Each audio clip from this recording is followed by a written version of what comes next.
தோழர் நல்லக்கண்ணு அவர்களின் ஆன்மா நம்மை விட்டு பிரிந்தது என்கிற ஒரு துன்புறு சம்பவம். இவருடைய வாழ்க்கை நாம் எல்லோருக்குமே ஒரு உந்துதல், படிப்பினை. இவர் வாழ்க்கை வரலாற்றை படைத்தவர் என்று சொன்னால் மிகையாகாது.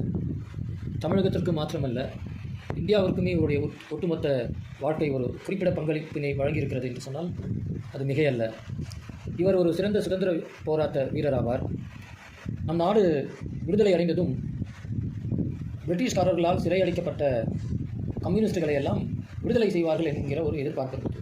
மாறாக நேரு தலைமையிலான அரசாங்கம் அவர்களை கடுமையாக சித்திரவதை செய்தது சிறையில். இவரும் அப்படித்தான். இவர் காங்கிரஸிலே இணைந்து கொண்டார் ஆரம்பத்தில்.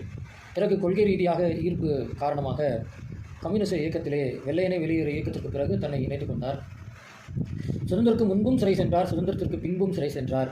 சுதந்திரத்துக்கு பின்பும் சிறை சென்ற பொழுது கடுமையான டார்ச்சருக்கு அவர் உள்ளாக்கப்பட்டார். போலீஸ்காரர்களால் சிகரெட்டில் அவர் சூடு வச்சாங்க, அவர் மீசையெல்லாம் போச்சுனாங்க.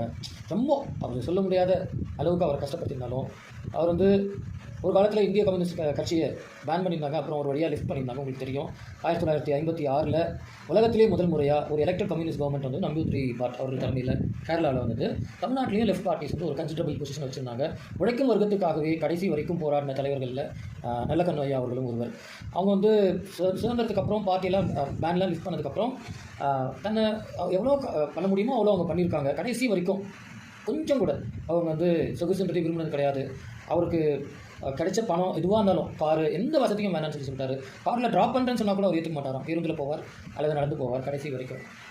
முதுமையின் காலத்தில் கூட அரசு கொடுத்த உதவியாக இருக்கட்டும், அவார்டாக இருக்கட்டும், அது எதையாக இருந்தாலும் கட்சிக்கும் அரசுக்கும் சமூக பயன்பாட்டிற்கு மட்டுமே அவங்க செலவு செஞ்சுருக்காங்க. 100 ஆண்டுகளை கடந்து வாழ்ந்த அவர் எப்பொழுதுமே ஒரு true fighter for public justice.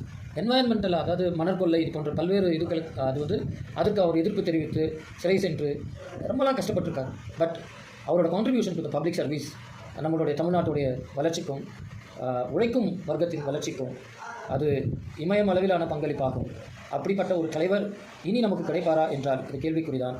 அப்படிப்பட்ட தலைவரை இழந்து வாடும் அவரது குடும்பத்தினருக்கும் நம்மளுடைய கம்யூனிஸ்ட தோழர்களுக்கும் பிறருக்கும் எங்கள் ஆழ்ந்த இரங்கலை தெரிவித்துக் கொள்கிறோம்.